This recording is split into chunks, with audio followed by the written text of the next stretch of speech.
बच्चों, आज हम क्लास 7th का चैप्टर 5 की वर्कशीट 1 करते हैं और चैप्टर 5 का नाम है अम्ल, क्षारक एवं लवण।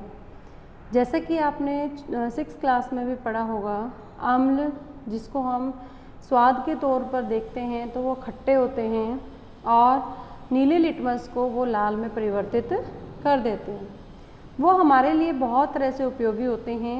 अम्ल की प्रकृति हमेशा अम्लीय होती है और जैसे हमें कभी कभी एसिडिटी हो जाती है तो हमारे पेट में एसिडिटी का कारण भी अम्ल होता है और उस अम्ल का नाम है हाइड्रोक्लोरिक अम्ल। और सिर्फ एसिडिटी नहीं, वो एक्सेस में होता है तब होता है, अदरवाइज़ जो अम्ल होता है हमारे पेट के अंदर वो भोजन को पचाने में आवश्यक होता है। कुछ अम्ल प्राकृतिक होते हैं जैसे सेब, नींबू, संतरा, टमाटर इत्यादि, लेकिन कुछ जैसे दही, शीतल पेय, सिरका आदि मानव निर्मित पदार्थों के कुछ उदाहरण हैं। सल्फ्यूरिक अम्ल, नाइट्रिक अम्ल, हाइड्रोक्लोरिक अम्ल, ये सामान्यतः वो अम्ल होते हैं जो विभिन्न एरियाज़ में या क्षेत्रों में इनका उपयोग किया जाता है। खासकर साइंस लैब के अंदर इनका प्रयोग किया जाता है टेस्टिंग के लिए। तो इसके अंदर अम्ल का आपने देखा कि अम्ल के कुछ नाम हैं और उन अम्ल के नाम के सामने लिखा है कि वो किस में पाया जाता है, ये आप अपनी नोटबुक में कर सकते हैं। तो सबसे पहले जो अम्ल है वो है एसिटिक अम्ल, जो कि सिरके के अंदर पाया जाता है। फॉर्मिक अम्ल, चींटी का जो डंक होता है उसमें फॉर्मिक अम्ल होता है। नींबू, संतरा साइट्रिक अम्ल होते हैं, साइट्रिक फ्रूट्स बोलते हैं इनको। दही के अंदर लैक्टिक अम्ल होता है और पालक के अंदर भी अम्ल है। आंवला, सिट्रस फ्रूट जितने भी होते हैं उनके अंदर एस्कॉर्बिक अम्ल पाया जाता है। इमली, अंगूर, कच्चे आम, इन सब के अंदर टार्टेरिक अम्ल पाया जाता है। तो यहाँ से वर्कशीट से हमने देखा कि अम्ल क्या हैं और उनको हम चख के कैसे पता करें, लेकिन कुछ अम्ल ऐसे होते हैं जिनको हम चख नहीं सकते, जैसे हाइड्रोक्लोरिक अम्ल जो कि डेंजरस हो सकता है। तो उनको हम टेस्ट कैसे करें, तो लिटमस पेपर के माध्यम से हम उसको टेस्ट कर सकते हैं। नेक्स्ट आता है क्षारक। क्षारक वो पदार्थ होते हैं जो स्वाद में कड़वे होते हैं और जिनको छूने पर साबुन जैसा लगता है। और तीसरा उनका जो सिंबल है कि कैसे हम पहचाने कोई चीज़ क्षारक है, वो लाल लिटमस को नीला कर देते हैं, उन्हें क्षारक कहते हैं।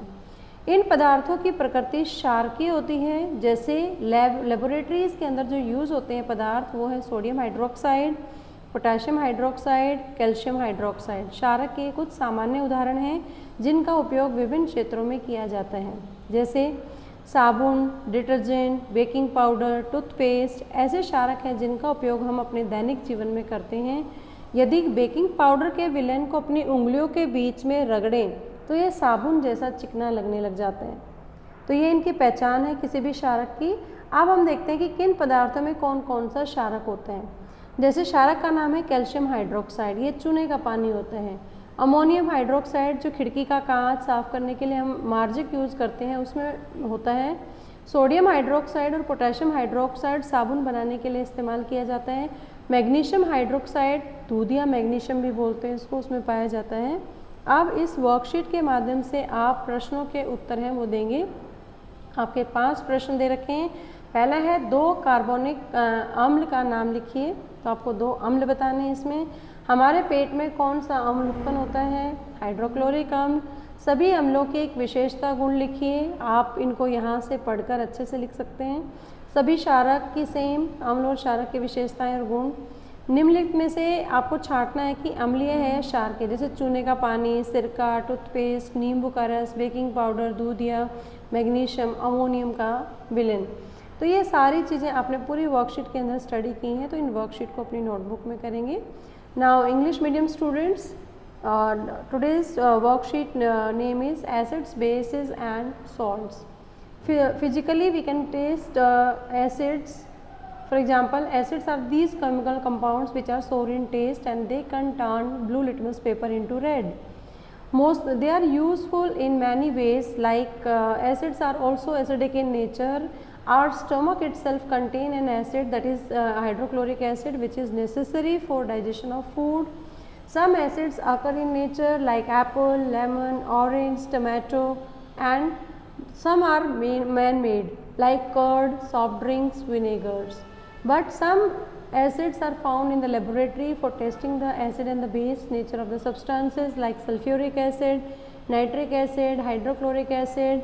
They are commonly known as acids because they are found in various areas or in area fields. Now, this is the table where we can find out where in which substances acids are present. Now, in vinegar, acetic acid is present. Ant sting contain formic acid. Citrus fruits like orange and the lemon, they contain citric acid. Curd has also acid, so it is sour in taste, that is lactic acid. Spinach, oxalic acid. Amla, citrus fruits, ascorbic acids. Grapes, unripe mangoes, they contain tartaric acids. Similarly, we can study about the bases. Bases are bitter in taste and they are soapy in touch and they turn the red litmus into blue. So, they are basic in nature. So, example of these bases are sodium hydroxide, potassium hydroxide, calcium hydroxide. These are some common examples of bases which are used in various fields for making soaps, detergents, baking powder, toothpaste. All have some bases and they are used by us in our daily life. If we rub a solution of the baking soda between our fingers, it feels soapy to touch. So, again we can differentiate the bases and the substances in which it is found. Calcium hydroxide found in lime water, ammonium hydroxide is used for window cleaners, sodium hydroxide and potassium hydroxide found in the soap, and magnesium hydroxide is present in milk of magnesia. It is also basic in nature. Now, on the basis of the worksheet, you have to do these questions in your worksheets. Thank you so much. I hope you understand the concept. Keep watching Super Vigyan.